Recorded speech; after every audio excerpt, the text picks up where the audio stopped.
ஊர்லலாம் கிழவு மாதிரி இருக்குது.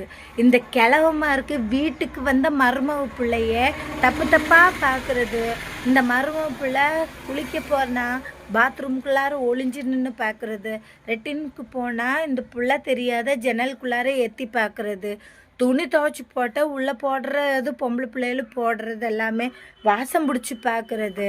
கிச்சனுக்கு மருமக பிள்ளை வேலைக்கு போனால் அங்கே உரசுறது இங்கே உரசுறது, அங்கே தொடுறது இங்கே தொடுறது. ஏமாமா இப்படி பண்ணுறேன்னு கேட்டால், எதிர்த்து கேள்வி கேட்டால் மருமக பிள்ளைய செம்ம அடி அடிக்கிறது.